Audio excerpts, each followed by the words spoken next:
ETF index mutual funds నేర్చుకుని stock మార్కెట్లో రాణించాలనుకుంటున్నారా? వెంటనే ఈ నెంబర్కి కాల్ చేయండి. Welcome to our channel. నేను రమారావి. చాణక్య నీతి సూత్రాలు ఇంతకుముందు చాలా చెప్పుకున్నామండి మనం. రకరకాలు, అందులో విద్యార్థులకు సంబంధించింది, ఉపాధ్యాయులకు సంబంధించింది, జీవితానికి సంబంధించింది, జంతువుల నుంచి మనం ఏం నేర్చుకోవాలి, జీవితానికి ఏం కావాలి, ఇలాంటి విషయాలు ఎన్నో చెప్పాడు చాణక్యుడు. అయితే ఈయన చెప్పిన విషయాల్లోంచి తెలివిగల వాళ్ళ గురించి కొన్ని విషయాలు చెప్పారు. ఈ తెలివిగలవాడు అనగానే ఏంటో మగవాడికి సంబంధించిన వ్యవహారంగా వినిపిస్తోంది, కానీ కాదు, వ్యక్తులకు సంబంధించిందేనండి. జనరల్గా మహావాక్యాలు ఎలా చెప్పబడినా మన లెవెల్స్లో మనం దాన్ని అన్వయించుకోవాలి. ఇది ఎట్లా చెప్పారంటే, ఒక 3-4 శ్లోకాల తాలూకు సారాంశము నేను బ్రీఫ్గా చెప్తున్నా. తెలివైన వాడు తన భార్యని చులకన చేయకూడదు. ఇతరుల ఎదురుకుండా భార్యలని చులకన చేసి మాట్లాడకూడదు. చులకన చేసి న్యాచురల్లీ, సహజంగా ఆమె ఆవిడకి వంట రాదు, అది అంతే అందం, ఆవిడ సౌందర్యం గురించో, ఆవిడ తెలివి గురించో, వాళ్ళ నాన్న గురించో సాధారణంగా చేస్తారండి. పామరులైన వ్యక్తులు, తెలివిగల వాళ్ళు ఎవరు చేయరు. ఎవరైతే భార్యను చులకన చేస్తారో వాళ్ళు చదువుకోని వాళ్ళ కింద లెక్కట మన చాణక్యుల వారి ప్రకారం. తెలివిగలవాడు భార్యని చులకన చేయడు.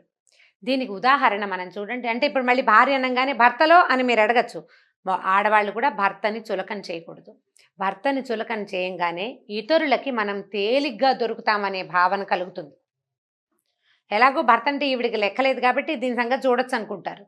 కాబట్టి చేయకూడదు, అంటే కంపానియన్ని చులకన చేయకూడదు అని తీసుకుందాం దీని అర్థాన్ని.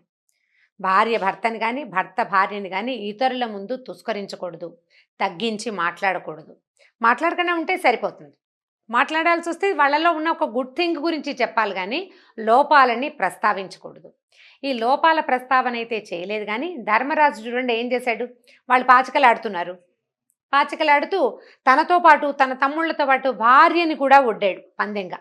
దాని ఫలితంగా అతను ఏమయ్యాడు, భార్యతో సహా అడవుల్లో పడ్డారు. భార్య అవమానపడింది చాలాను. రాజ్యం పోగొట్టుకున్నారు. చివరికి యుద్ధం చేయవలసి వచ్చింది. నాన్న వాళ్ళందరినీ పోగొట్టుకోవాల్సి వచ్చింది. చివరికి సంతానం కూడా లేని దుస్థితి వచ్చింది. ఎందుకు? ధర్మరాజు యొక్క తెలివి తక్కువతనం వల్ల, అతని భార్యని ఒక వస్తువుగా పరిగణించటం వల్ల. వస్తువు కాదు భార్య, గౌరవించవలసిన వ్యక్తి, తనతో సమానంగా తన జీవిత రథాన్ని నడపవలసిన రెండో ఎద్దు లేదా రెండో గుర్రం కదా. ఆమెను ఎట్లా తక్కువ చేస్తాడు? తక్కువ చేసిన దాని ఫలితం ధర్మరాజు అనుభవించాడు. కాబట్టి కంపానియన్స్ని ఎప్పుడు తక్కువ చేయకూడదు.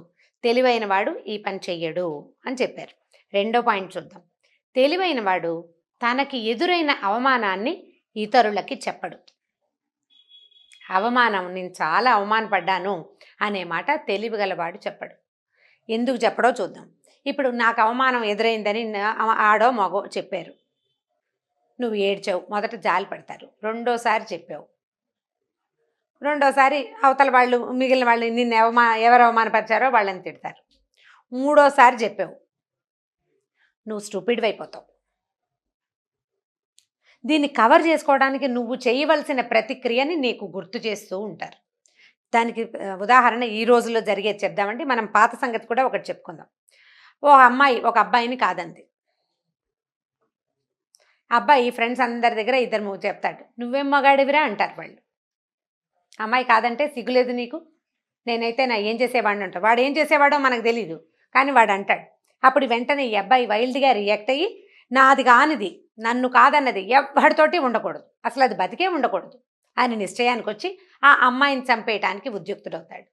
ఇది ఎక్కడొచ్చింది? వీడి తెలివి తక్కువతనం. ఇప్పుడు ఆ అమ్మాయిని చంపేసి వీడు చచ్చి, వీడు జైలుకి వెళ్ళి, వీడి కుటుంబం కూడా అధ్వాన్నంగా అయ్యి, వీడి జీవితం సర్వనాశనం అయిపోతుంది.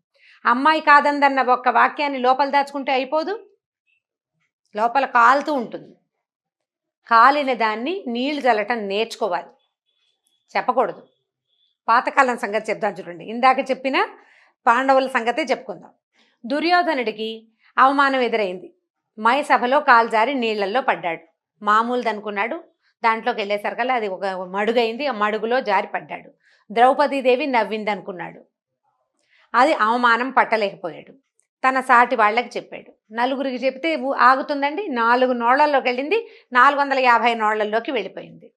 ఆ అవమానానికి ప్రతిక్రియ అతను ఏం చేశాడు మొదట మాయాజూతం ఆడాడు, వీళ్ళకి ఏదో పందెం పెట్టి వాళ్ళని బయటికి పంపించాడు, తన తాలూకు కజిన్స్ని. తర్వాత యుద్ధానికి సన్నద్ధం కావాల్సి వచ్చింది. చివరికి పసిపిల్ల బాలాది సమస్తమైన వాళ్ళు చచ్చిపోయారు. అమ్మ నాన్న వృద్ధులు 100 మంది పిల్లల్ని కన్న అమ్మ నాన్న దిక్కులేక తమ్ముడు కొడుకులతో తద్దినం పెట్టించుకోవాల్సిన పరిస్థితి తెచ్చాడు దుర్యోధనుడు. తమంతా పోయారు కదా, ఉన్న 100 మంది చచ్చిపోయారు, చెల్లెలు మొగుడు కూడా పోయారు. ఇంకేముంది, ఈయనతో పాటు ఈయన పిల్లలు ఆ పిల్లలు సమస్తమైన వాళ్ళు వెళ్ళిపోయారు.